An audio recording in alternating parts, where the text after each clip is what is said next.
Olá, cursistas e tutor! Como estão todos vocês? Animados para dar continuidade aos estudos desse curso? Meu nome é Vanusa e será um prazer ajudá-los com os novos conhecimentos que os auxiliarão no dia a dia e na vida profissional.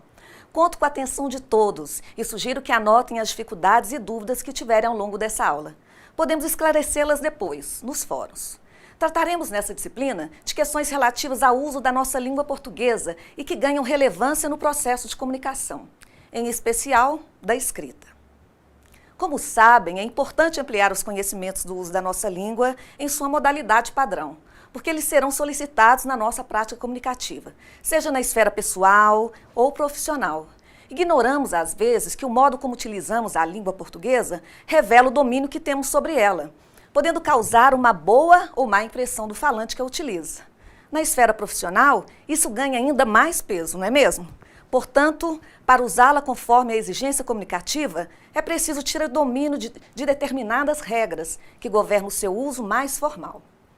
O conceito que se tem de falante competente está justamente ligado à ideia de domínio das variedades do uso da língua e à sua adequação ao contexto comunicativo.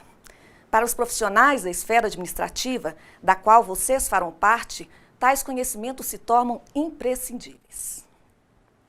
Desse modo, ganha relevância nesse curso conhecer alguns princípios gramaticais que governam o modo de falar em determinados contextos, sendo exigência também para bem escrever, tornando-se, portanto, fundamentais para a escrita dos textos que são comuns ao serviço burocrático.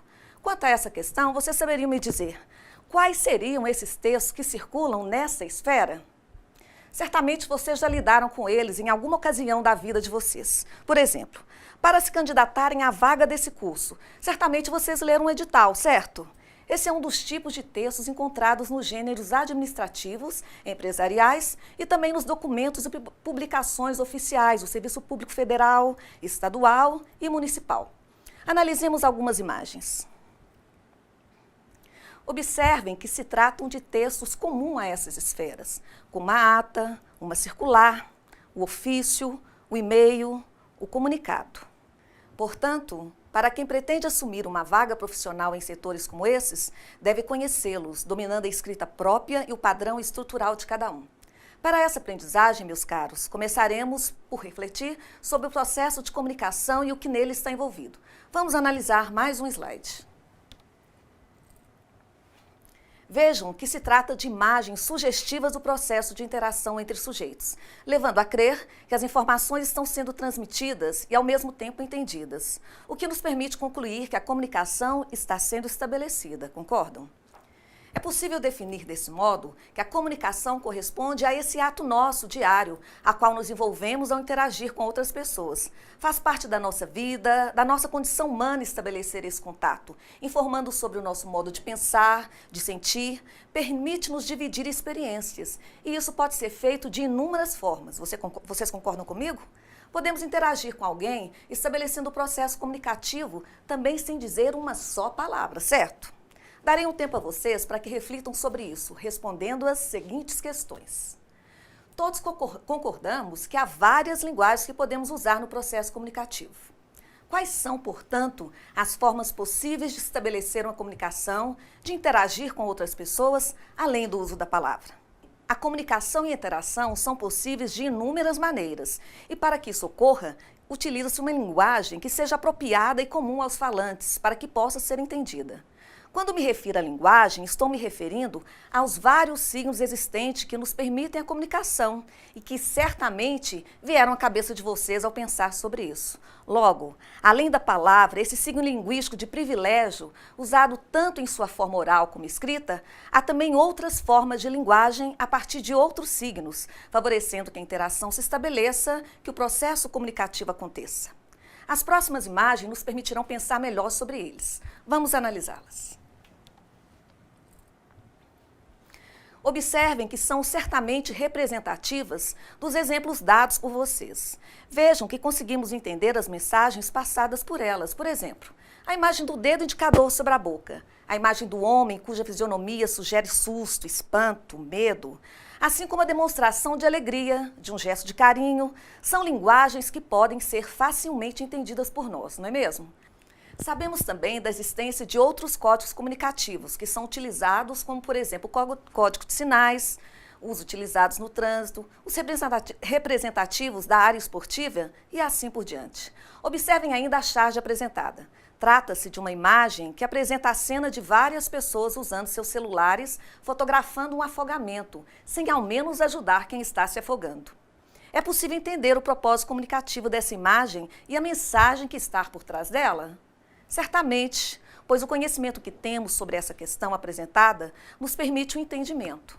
Logo, se isso foi possível, concretizou-se a comunicação sem utilizar uma só palavra.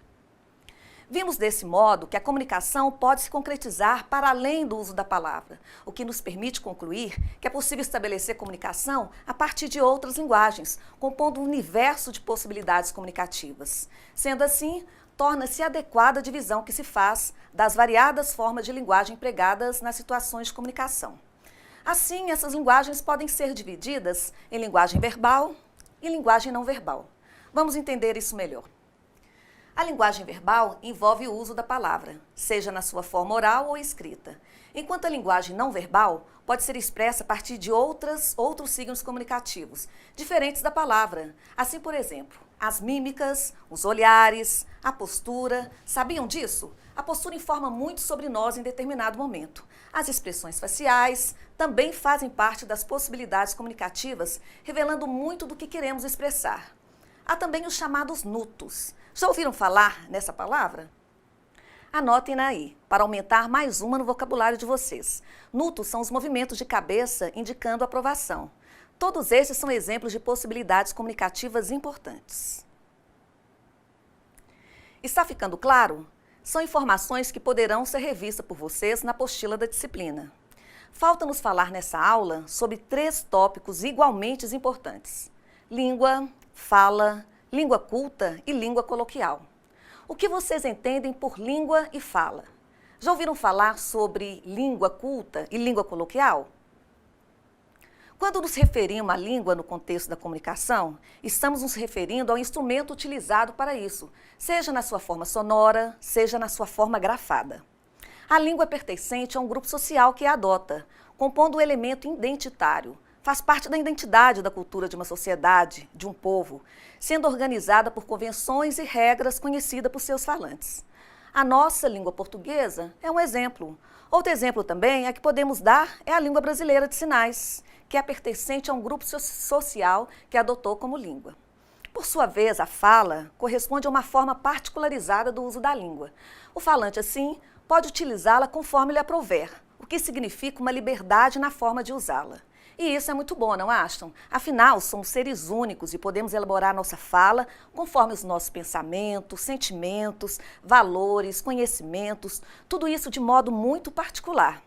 É importante destacar que o uso da língua para um grupo social pode variar consideravelmente. E nesse caso, essa variação está diretamente ligada a alguns fatores, como, por exemplo, os regionais, o social, o cultural, dentre vários outros. Vejamos as imagens ilustrativas dessa minha fala. É sabido que em nosso território brasileiro falamos a língua portuguesa. Porém, conforme a região, a língua pode variar. Logo, a fala dos mineiros, do gaúcho, dos baianos, por exemplo, é bem característica. É possível reconhecê-las. Observem a charge do gaúcho e do mineiro. A expressão bom demais, assim como o modo meio caipira de se expressar, é visto como característico do falar mineiro. Outro exemplo é o apresentado na imagem do surfista. Observem o uso da língua feita pelo sujeito de terno. Veja que belos movimentos elípticos fazem essas ondas, meu caro amigo. Pegá-la-emos nesse instante ou mais tardiamente?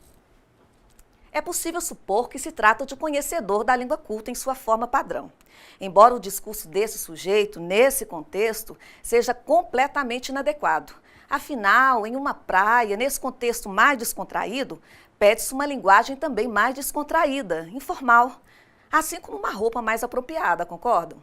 Está claro que ele tem o domínio da norma culta. No entanto, quanto à competência comunicativa, a última imagem, essa da tirinha, nos permite refletir não só sobre o uso da língua, considerando a variação linguística, como também o nível cultural.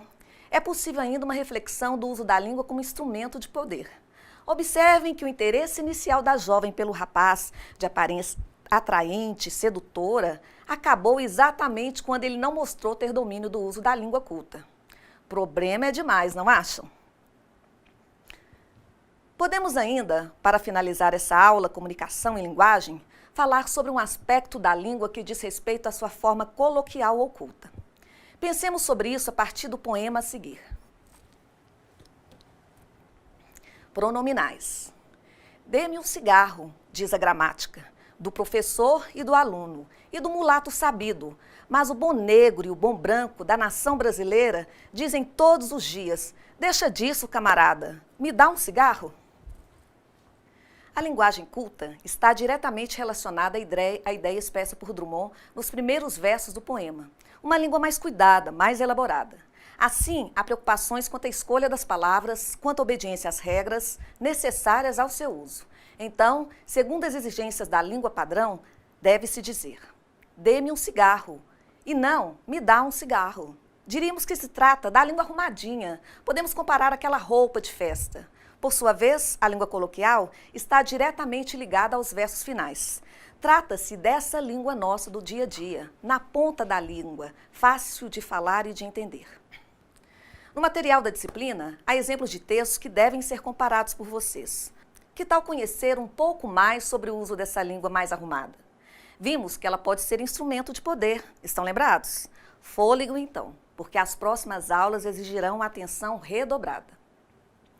Começarei apresentando outro poema de Drummond, maravilhoso escritor. Aula de Português é o título do poema. A linguagem na ponta da língua, tão fácil de falar e de entender. A linguagem na superfície estrelada de letras, sabe lá o que quer dizer? Professor Carlos Góes, é ele quem sabe e vai desmatando o Amazonas de minha ignorância. Figuras de gramática, equipáticas, atropelam-me, aturdem-me, sequestram-me. Já esqueci a língua em que comia, em que pedia para ir lá fora, em que levava e dava pontapé. A língua, breve língua entrecortada do namoro com a prima. O português são dois, o outro, mistério. Drummond faz referência nesses versos à língua coloquial, aquela da ponta da língua, fácil de falar e de escrever. É a língua culta, e a língua culta, aquela usada em uma linguagem mais cuidada, e que, segundo o poeta, é aquela que ocupa um lugar elevado na superfície estrelada de letras. A referência feita a essa língua arrumada é que elas são consideradas equipáticas. Brincadeira que Drummond faz com as palavras esquisitas e antipáticas. O que vocês pensam sobre isso? Será que essa língua mais cuidada é assim como sugere o eu lírico no poema? Esquisitas e antipáticas? Devo confessar que às vezes ela assim se mostra, principalmente quando não a conhecemos. No entanto, a coisa muda de figura quando passamos a dominá-la e a antipatia acaba se transformando em um sentimento de admiração. Independente de achá-las antipáticas ou não, quem não quer se tornar um falante competente? Aquele que, pelo domínio que tem da própria língua, inclusive na sua variedade padrão, sabe adequar a sua fala conforme o contexto comunicativo. Assim, o ambiente, a situação, exigirão uma ou outra forma do uso dessa língua. Para que essa competência seja alcançada, não há dúvida que é preciso trabalho e muita atenção. Vamos, portanto, ao trabalho. Alguns tópicos gramaticais foram destacados para essa disciplina. Começaremos pelo estudo dos pronomes, palavras que assumem um papel importante nos nossos discursos e cujos usos podem gerar algumas dúvidas. Vocês têm algum conhecimento sobre essa classe gramatical? Conseguiria dar alguns exemplos de pronomes? Sabem usá-los da forma adequada? Certamente alguns exemplos são possíveis, principalmente os que se referem aos pronomes pessoais, tópico da nossa primeira discussão.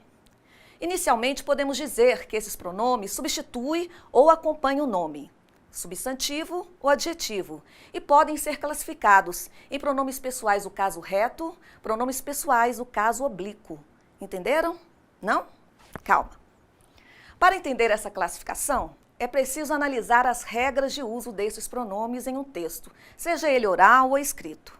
Os pronomes pessoais, o caso reto, estão diretamente ligados à pessoa do discurso, o que significa que são palavras que representam no discurso a pessoa que fala, o locutor, a pessoa com quem se fala, o interlocutor, a pessoa de quem se fala, o assunto. Vou deixar isso mais claro. Eu é o pronome que representa a pessoa que fala. Trata-se da primeira pessoa do discurso. A segunda pessoa é aquela com quem se fala e é representado pelo pronome tu. A terceira pessoa é aquela de quem se fala, ou seja, ele ou ela. Portanto, temos os seguintes pronomes pessoais, o caso reto no singular. Eu, tu, ele. É lógico que esses pronomes podem ser representados também no plural. Logo, teremos o plural do pronome eu, é nós, de tu, é vós, e o plural de ela ou ele é elas ou eles. Certo até aqui? Recapitulando os pronomes pessoais do caso reto. Eu, tu, ele, nós, vós, eles. Dizem que os pronomes pessoais serão definidos conforme a função sintática que exercem. Os pronomes pessoais são aqueles que substituem o sujeito na frase, portanto, assumem a função sintática de sujeito. Vamos analisar a seguinte oração como exemplo. Os cursistas serão bem-sucedidos nessa disciplina. Para identificar o sujeito dessa oração, eu pergunto a vocês: quem será bem-sucedido nessa disciplina? Os cursistas, é lógico, responderam corretamente, o que significa que são vocês. Outra pergunta. Esse sujeito poderia ser substituído por um pronome pessoal do caso reto que seja correspondente a ele? Claro que sim. O sujeito, os cursistas, podem ser substituídos pelo pronome da terceira pessoa do plural, aquele de quem se fala. Portanto, são eles. Logo, como regra geral de uso de pronomes pessoais, do caso reto, eles são usados com a função sintática de sujeito da oração. Até aqui está fácil, não é mesmo? Espero continuar assim. Vamos agora aos pronomes pessoais do caso oblíquo. Tratam-se daqueles por assumirem funções sintáticas diferentes dos pronomes pessoais, do caso reto, nas orações, são representados por outras palavras. Ao contrário do pronome do caso reto, os pronomes oblíquos assumem na oração a função sintática de objeto, complementando o sentido do verbo, diretamente, sem a ajuda de uma preposição, ou indiretamente com a ajuda de uma preposição. Podem também assumir a função de complemento nominal, complementando o sentido de substantivo, de predicativo, de adjunta de nominal, agente da passiva e ainda de aposto. Enfim, todos esses exemplos são funções sintáticas possíveis de serem assumidos pelos pronomes oblíquos. Vamos dar uma olhada em alguns exemplos. Observem a oração. A secretária redigiu a ata da reunião. É possível substituir as palavras em destaque, secretária e ata, por pronomes correspondentes. Vamos pensar nas funções sintáticas dessas palavras. A secretária trata-se do sujeito dessa oração. Logo, é possível substituir essa palavra pelo pronome correspondente ela, concordam? Por sua vez, a palavra ata assume a função de objeto direto na oração, ou seja, complementa o sentido do verbo diretamente. Logo, pode ser substituída pelo pronome átono a. Assim, a primeira oração pode se juntar a uma segunda que pode ser redigida da seguinte forma. Ela a redigiu muito bem, juntando as duas. A secretária redigiu a ata da reunião. Ela a redigiu muito bem.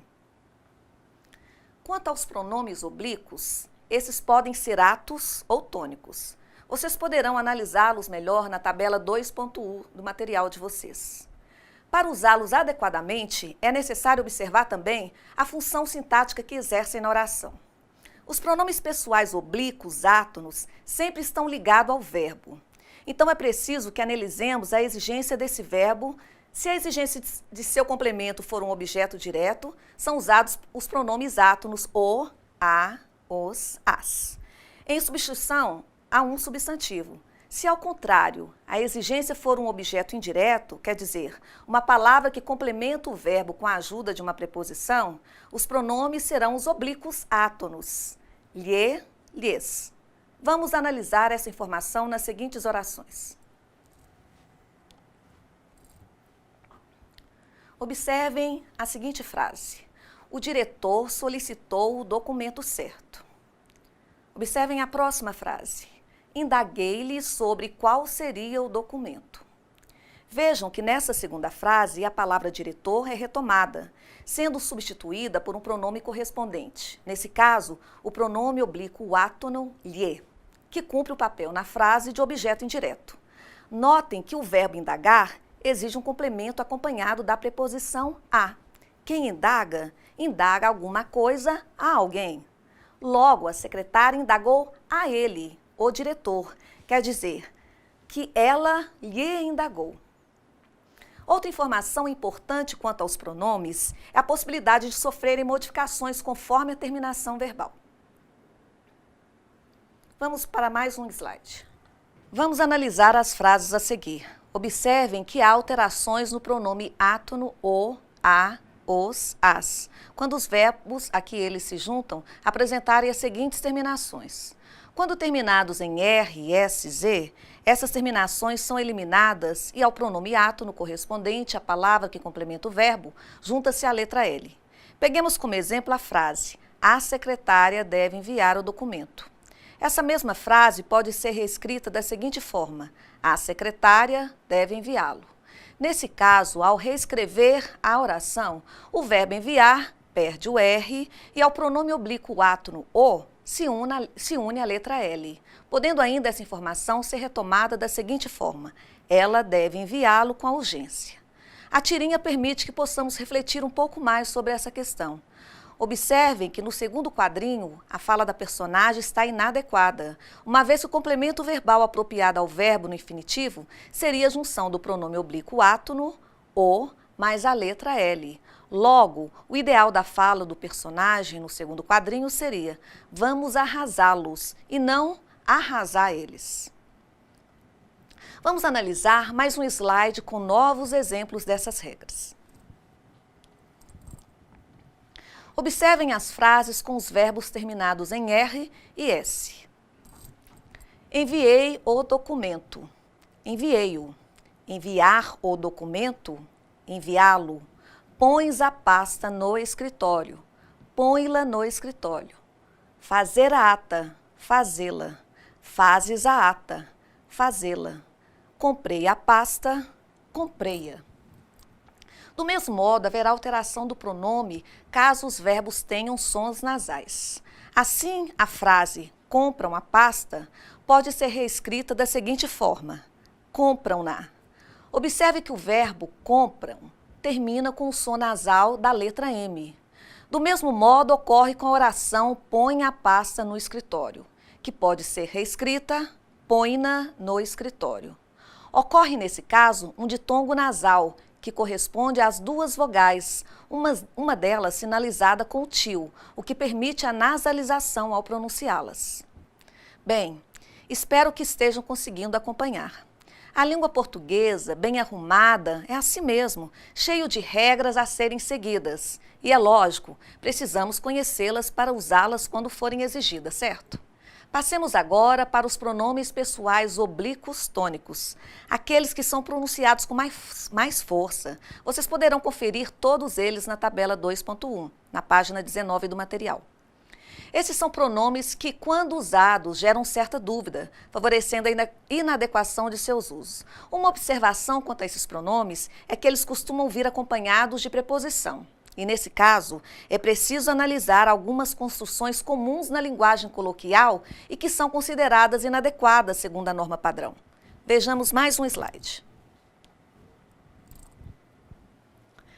Dessas duas orações, qual delas é a construção adequada, segundo a exigência da norma padrão? Entre eu e ele não existe desconfiança ou entre mim e ele não existe desconfiança? Acertou quem disse que a segunda é a correta. Entre mim e ele não existe desconfiança. Vocês poderão me perguntar, é isso mesmo, Vanuzzi? Essa frase não está errada? Não, é isso mesmo. Parece errado, não é? Soa estranha aos nossos ouvidos porque não é o que ouvimos no nosso dia a dia, certo? É, mas esta é a forma adequada. Vocês poderiam me perguntar, mas por que esta é a forma correta? Eu respondo a vocês, porque segundo as regras de emprego desses pronomes tônicos acompanhados de preposição, há exigência do pronome oblíquo. No exemplo dado, o pronome me está antecedido pela preposição entre. Assim, segundo as regras da norma padrão, a presença da preposição exigirá o acompanhamento do pronome oblíquo. Logo, não se usa o pronome pessoal do caso reto eu. Portanto, quando alguém disser entre eu e ele não existe desconfiança, vocês podem desconfiar dessa colocação pronominal. Existe dúvida também quanto ao uso desses pronomes na presença do verbo no infinitivo. Vamos para mais um slide.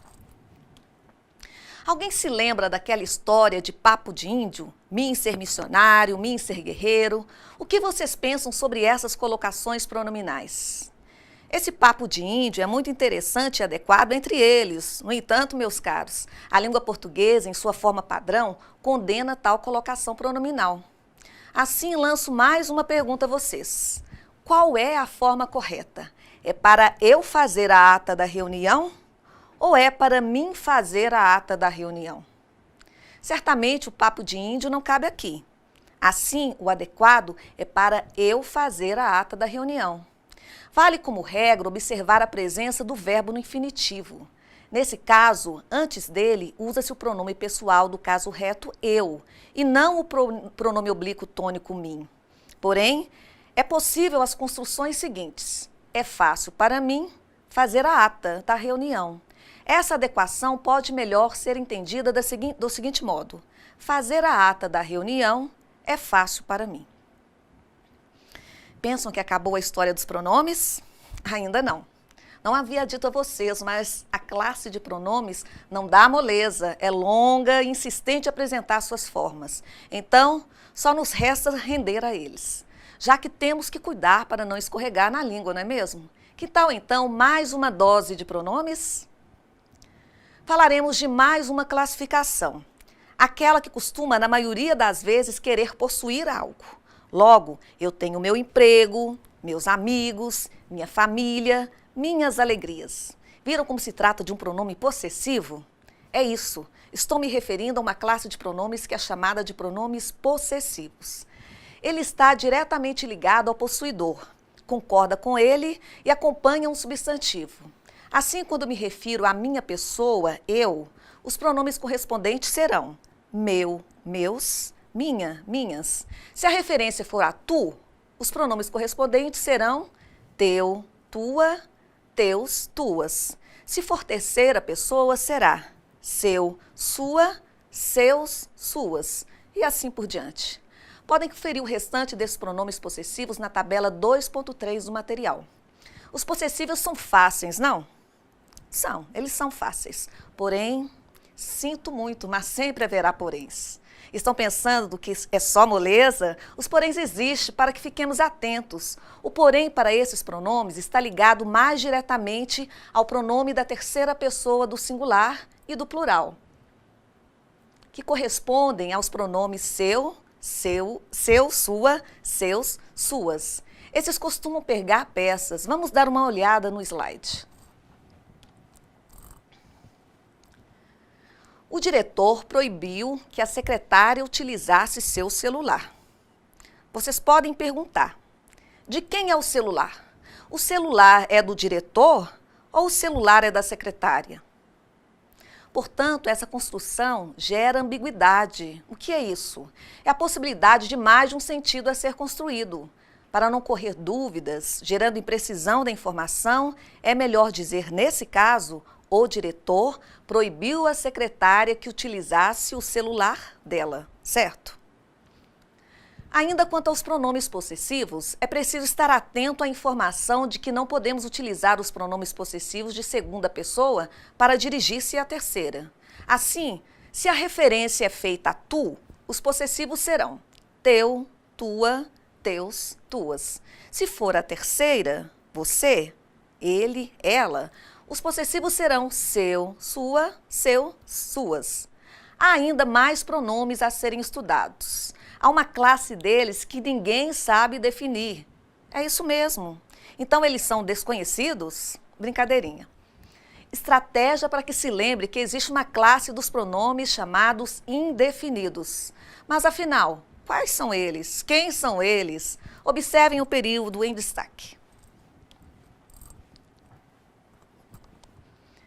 Parece que havia alguém no escritório ao lado. Todos ouviram o barulho, porém não era nada. Tudo não passou de um susto. Qualquer ruído fora do esperado costuma gerar certo medo. Todas essas palavras em destaque, alguém, todos, nada, tudo, qualquer, certo, são palavras que sugerem indefinição. Portanto, são exemplos de pronomes indefinidos. Vocês poderão observar esse grupo de pronomes na tabela 2.4, em que verão a sua divisão em variáveis e invariáveis.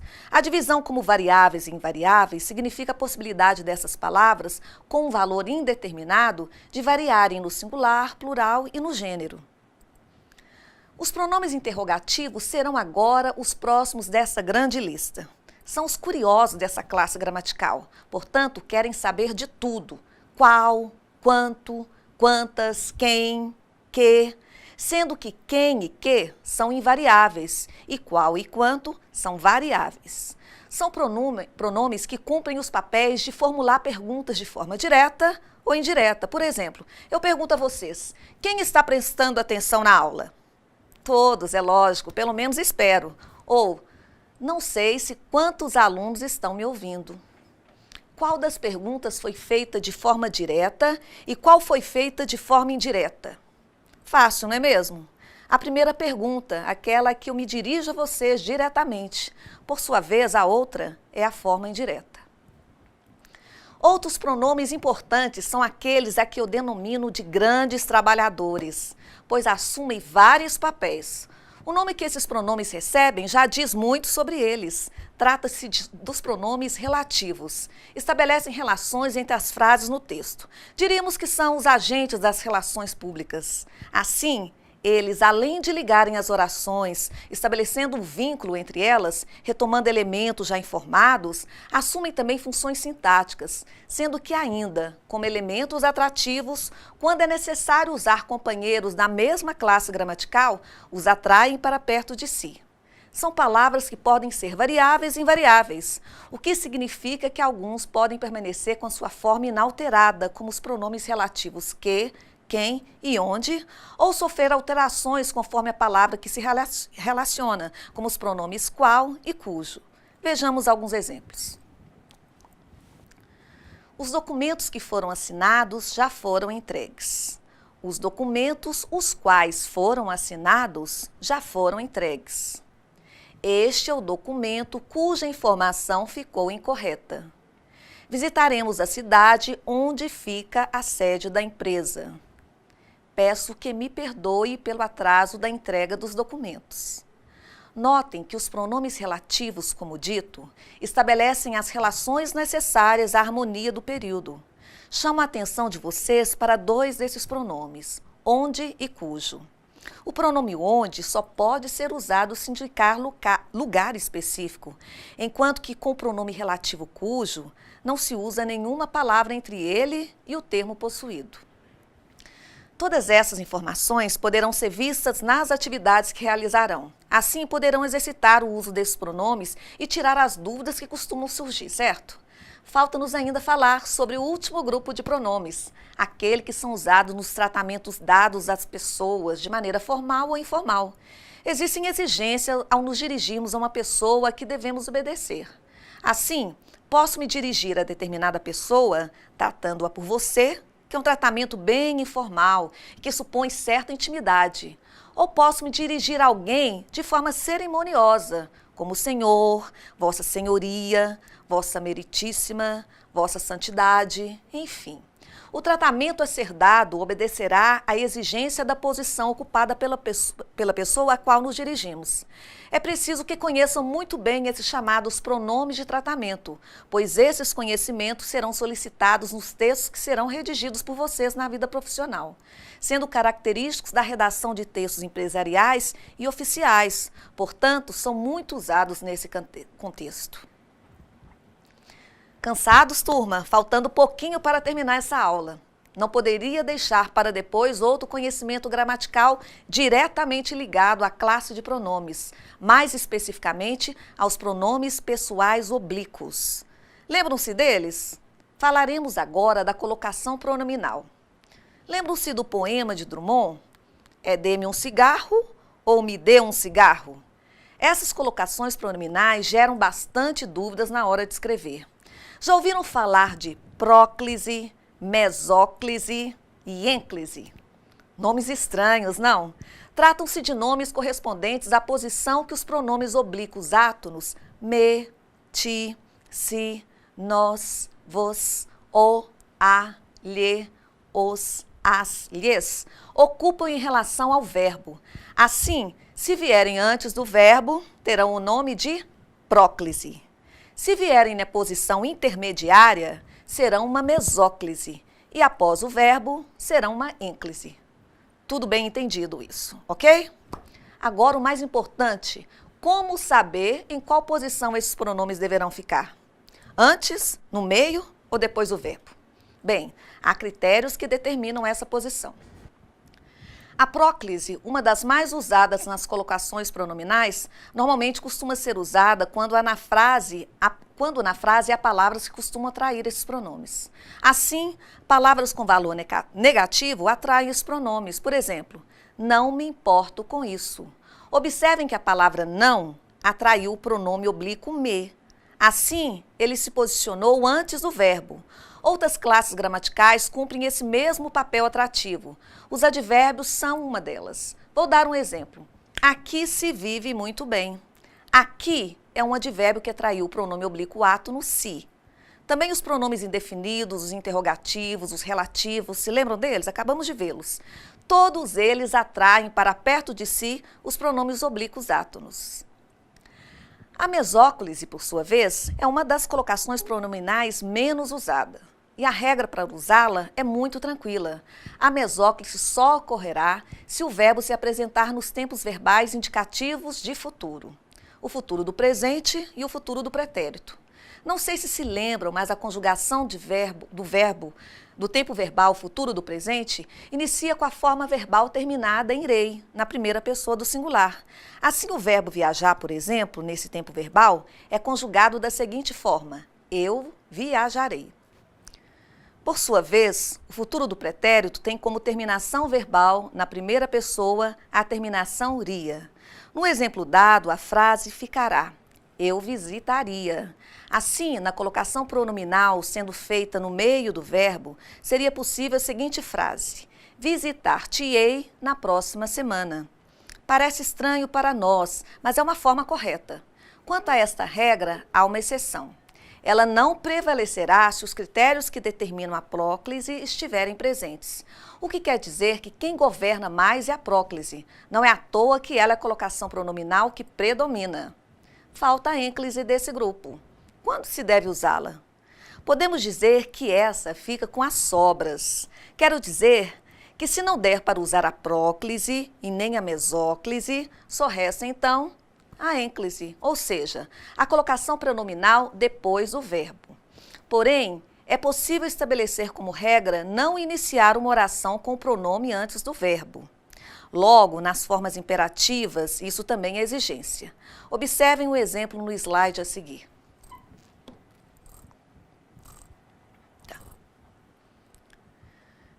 Dê uma olhada na tirinha. Um jovem, ao que parece, tenta buscar alguma informação com o cidadão, mas é interrompido em sua fala por mais de uma vez porque não domina o uso da colocação pronominal. Arrogantemente, o cidadão sentado corrige as falas do jovem, ignorando a tentativa de comunicação dele. É lógico que o propósito dessa tirinha é dar realce às exigências dessa colocação pronominal, a ênclise. No entanto, o comportamento inadequado do cidadão nos leva a crer que ninguém deve sair corrigindo à torta e à direito o modo como as pessoas falam. Na verdade, como disse, pode soar arrogante esse comportamento. Porém, tais conhecimentos, como os vistos até aqui, são fundamentais para a vida profissional a qual vocês estão se preparando. Assim, se torna exigência ter o domínio sobre eles, certo? Ainda quanto às orientações do uso da ênclise, o critério da vírgula. Logo, se o verbo vier após uma vírgula e houver a exigência da colocação pronominal, usa-se o pronome após o verbo, estando ele flexionado ou no gerúndio. Portanto, haverá, nesse caso, a ocorrência da ênclise. Prestem atenção no seguinte exemplo. Quando terminei a redação do documento, orientaram-me a fazer sua revisão. Nas locuções verbais, existem também critérios para a colocação pronominal. Porém, primeiro é preciso entender o que é uma locução verbal. A locução verbal se trata de uma dobradinha verbal, ou seja, dois verbos juntos, um ocupando a função de verbo auxiliar e o outro do verbo principal, na forma do gerúndio ou infinitivo. Essa dobradinha verbal seguirá critérios mais ou menos parecidos com as colocações pronominais já apresentadas. Logo, na presença de palavras atrativas, aquelas que atraem para perto de si os pronomes oblíquos, átonos, esses pronomes oblíquos ficarão ou antes da locução, ou seja, antes do verbo auxiliar, ou depois do verbo principal. Assim serão possíveis as seguintes construções. O empregado não lhe queria entregar os equipamentos, ou o empregado não queria entregar-lhe os equipamentos. Quando não houver palavras atrativas, o pronome poderá vir ou depois o verbo auxiliar ou depois o verbo principal. Assim, tomando o exemplo dado anteriormente, retirando a palavra atrativa não, serão duas as possibilidades. O empregado queria lhe entregar os documentos ou o empregado queria entregar-lhe o equipamento. No caso de tempo verbal composto, haverá também a dobradinha verbal. Nesse caso, prevalece um verbo auxiliar e um verbo principal, que nesse caso será representado pelo verbo no particípio. Para esse caso de tempo verbal composto, a posição do pronome oblíquo será após o verbo auxiliar. Assim, a seguinte construção será possível. Seu resultado de prova tem me surpreendido. No entanto, se houver palavra atrativa, o pronome oblíquo átono será posicionado antes do verbo auxiliar. Assim será possível a seguinte construção. Seu resultado de prova não me tem surpreendido. Portanto, recapitulando as informações dadas sobre colocação pronominal, é importante lembrar a existência de três possibilidades de colocação dos pronomes oblíquos átonos. Próclise, antes do verbo, mesóclise, no meio do verbo, e ênclise, depois do verbo. Tais posições serão definidas conforme os critérios a serem observados e apresentados e que devem ser revistos por vocês. Terão a oportunidade de exercitá-los nas atividades propostas, a fim de não correrem o risco de tropeçar em mais uma regra regida pela gramática padrão. Assim, chega ao fim a nossa primeira aula. E então, turma, cansaram muito? Ok, eu sei que podem estar cansados, porque afinal são muitas as informações. Porém, espero que tenham conseguido acompanhá-las. Todas elas poderão ser consolidadas com a leitura do material e a resolução de exercícios. Além disso, estarei à disposição para qualquer dúvida. Eu costumo dizer que a aprendizagem é fruto de um processo que exige muito de cada um de nós. Contudo, se o esforço é para o nosso crescimento, ele valerá a pena. Conto com esse esforço de vocês. Espero encontrá-los na próxima aula com bastante disposição. Há mais regras gramaticais a serem aprendidas. Fiquem com Deus, um forte abraço a cada um de vocês e até mais!